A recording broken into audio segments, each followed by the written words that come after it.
नमस्कार दोस्तों, स्वागत है आप सभी का एक बार फिर से आपके अपने चैनल लर्निंग एम्पायर पर मेरे यानी अनु के साथ। And as you can see on your screen, आज का हमारा टॉपिक है फिजिकल फीचर्स ऑफ इंडिया। इस सेशन का दोस्तों हमारे ये लास्ट वीडियो है। वाई? बिकॉज हमने ऑलरेडी इसके सभी फीचर्स जो हैं अपने पिछले वाले वीडियोस में ऑलरेडी डिस्कस कर चुके हैं, जिसमें मैंने द हिमालयन माउंटेन से लेकर द इंडियन कोस्टल प्लेन्स तक को थोरोली कवर किया है। तो अगर आपने नहीं देखा है तो हमारे चैनल पे जाके वो सभी वीडियोस देख सकते हैं।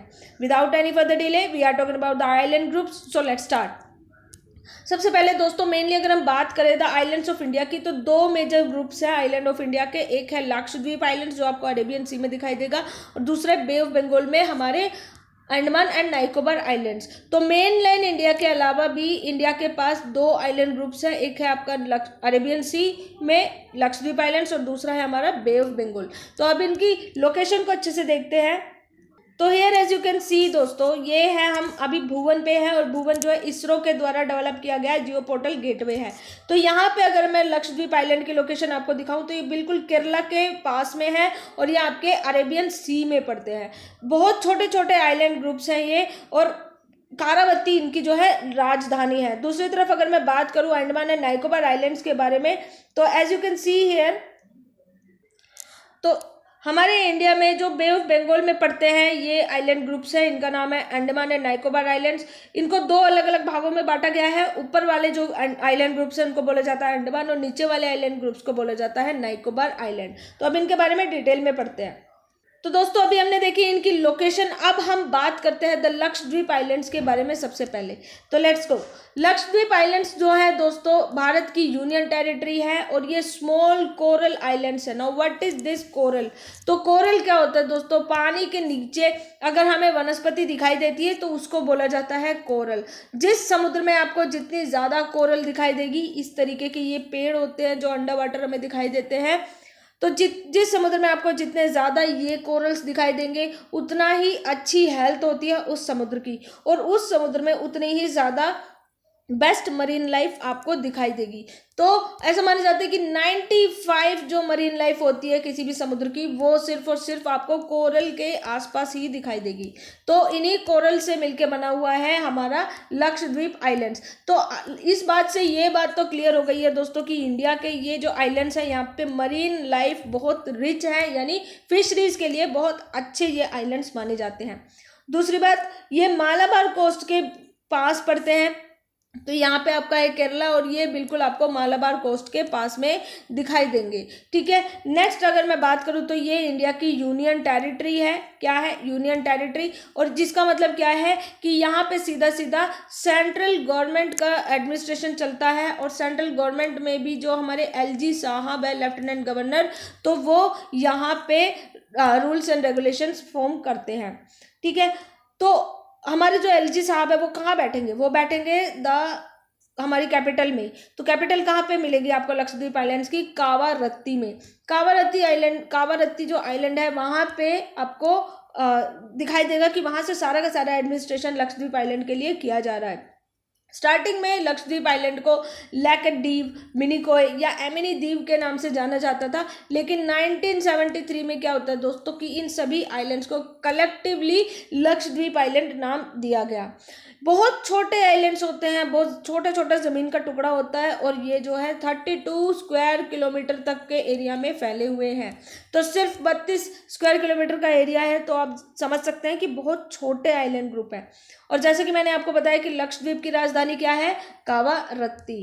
ठीक है, यहाँ पे ना सिर्फ आपको मरीन लाइफ बेस्ट दिखेगी, बल्कि आपको यहाँ पे फ्लोरा एंड फोना की भी पूरी भरमार दिखाई देगी। तो बहुत रिच है ये, ग्रेट डाइवर्सिटी है यहाँ पे। और पित्ती आइलैंड जो है, जो कि अनइनहेबिटेड है, जहाँ पे आपको एक भी व्यक्ति नहीं दिखाई देगा, वहाँ पे आपको बर्ड सेंचुरी दिखाई देगी, यानी कि पक्षियों का अभयारण्य दिखाई देगा।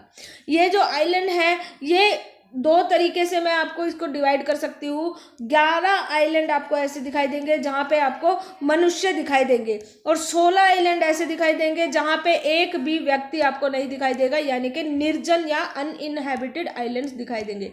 तो ये था दोस्तों हमारा लक्षद्वीप आइलैंड्स। सब कुछ मैंने यहाँ पे मेंशन कर दिया है, और कहीं से नहीं आएगा, सिर्फ इसी में से आएगा। नेक्स्ट अगर हम बात करें दोस्तों नेक्स्ट द्वीप समूह की, तो वो है हमारा दी अंडमान एंड निकोबार आइलैंड। तो अगेन अंडमान और निकोबार आइलैंड जैसे मैंने आपको बताया कि बे ऑफ बंगाल में पड़ता है और ये आइलैंड्स की एक चेन है, तो एक चेन सी बनी हुई है जिसको बोला जाता है अंडमान एंड निकोबार आइलैंड्स। ठीक है, स्ट्रेटेजिकली वेरी इंपॉर्टेंट है और ये इंडिया में जिस लोकेशन पे है बहुत इंपॉर्टेंट है, जिसको आप आगे आने वाली क्लासेस में देखेंगे। अंडमान जो है नॉर्थ में पड़ता है और निकोबार जो है साउथ में पड़ता है, और इन दोनों को बीच में से जो डिवाइड करता है, यहाँ पे बहुत सारा पानी है और यहाँ से एक लैटिट्यूड होके गुजरता है जिसको बोला जाता है 10 डिग्री चैनल। क्या बोला जाता है? 10 डिग्री चैनल। तो इससे हमने क्या देखा कि अंडमान को निकोबार को दोनों को अलग करता है क्या? 10 डिग्री चैनल। तो Andaman is separated from Nicobar by 10 degree channel. They are bigger in size and are more numerous and scattered. तो हमने देखा कि लक्षद्वीप आइलैंड 32 स्क्वायर किलोमीटर के एरिया में फैले हुए हैं, लेकिन अगर हम अंडमान निकोबार की बात करें तो बहुत लंबा एरिया जो है ये कवर करते हैं, बहुत बड़ा एरिया कवर करते हैं और बहुत ज़्यादा नंबर्स में ये फैले हुए हैं। इसमें आपको इनहैबिटेड भी मिलेंगे और अनइनहैबिटेड भी मिलेंगे, यानी कि जीवन भी मिलेगा, इसमें लोग बाग भी मिलेंगे और कुछ आइलैंड्स ऐसे हैं जहाँ पे आपको लोग बाग नहीं दिखेंगे। यहाँ पे भी आपको फ्लोरा एंड फौना बहुत रिच मिलेगी। ठीक है, और दूसरी बात ऐसा माना जाता है दोस्तों कि एक बहुत बड़ा पर्वत है और पर्वत जो है पूरा का पूरा पानी में डूबा हुआ है, पूरा का पूरा ये आपका समुद्र में डूबा हुआ है और इसका जो ऊपर का एरिया है वही बस हमें आइलैंड के रूप में दिखाई देता है। तो ऐसा माना जाता है कि ये जो हमारा आइलैंड ग्रुप है अंडमान और निकोबार, ये पोर्शन है सबमरीन माउंटेन्स का। तो पता नहीं क्या है, लेकिन इसको ऐसा माना जाता है कि these are an elevated portion of submarine mountains, यानी माउंटेन्स का जो पीक है वो हमें अंडमान और निकोबार आइलैंड के रूप में दिखाई देती है। अब इक्वेटर के बिल्कुल पास पड़ता है इसलिए यहाँ पे इक्वेटोरियल क्लाइमेट दिखाई देगा। तो ये हमारी अर्थ है, अर्थ के बीचों बीच से एक लाइन गुजरती है जिसको बोला जाता है 0 डिग्री इक्वेटर। और क्योंकि सन की रोशनी मोस्टली यहाँ पर सारा साल पड़ती है तो यहाँ पे बहुत ज़्यादा गर्म क्लाइमेट होता है, उसको हम इक्वेटोरियल क्लाइमेट बोलते हैं। रीजन बहुत अच्छा है, बारिश बहुत ज़्यादा होती है और इसलिए यहाँ पे आपको बहुत सारे फॉरेस्ट, नदियाँ, सब कुछ देखने को मिलेंगी। और इस रीजन के आसपास जो भी एरिया पड़ता है वहाँ पे आपको इक्वेटोरियल क्लाइमेट देखने को मिलेगा। तो लकीली हमारे जो ये आइलैंड ग्रुप्स है अंडमान और निकोबार, ये हमारे इक्वेटर के बिल्कुल पास में है और इसलिए यहाँ पे आपको इक्वेटोरियल क्लाइमेट देखने को मिलेगा। अब इक्वेटोरियल क्लाइमेट की खासियत क्या होती है कि जहाँ पे ये क्लाइमेट होता है वहाँ पे थिक फॉरेस्ट कवर आपको दिखाई देगा। अब अगर यहाँ पे इक्वेटोरियल क्लाइमेट है तो यहाँ पे बहुत सारे जंगल होंगे और अगर जंगल होंगे तो वाइल्ड लाइफ भी बहुत ज़्यादा यहाँ पे आपको दिखाई देगी।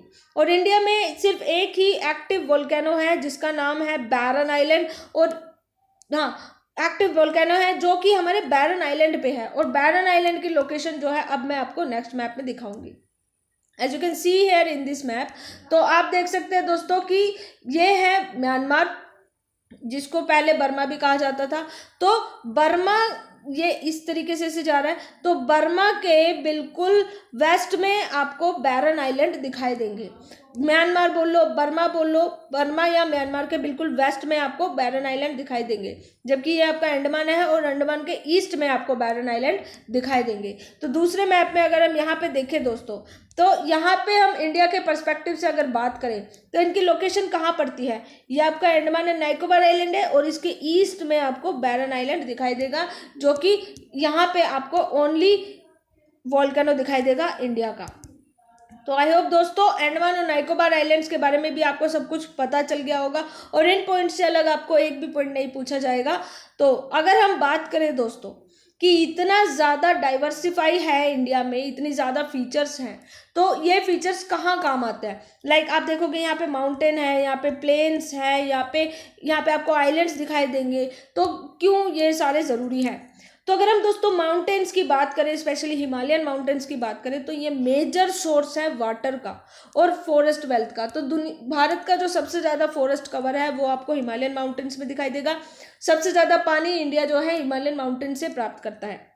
दूसरी बात, नदर्न इंडियन प्लेन्स को बोला जाता है कि ये तो भारत के अन्न भंडार हैं, क्योंकि यहाँ से भारत को बहुत ज़्यादा अन्न प्राप्त होता है।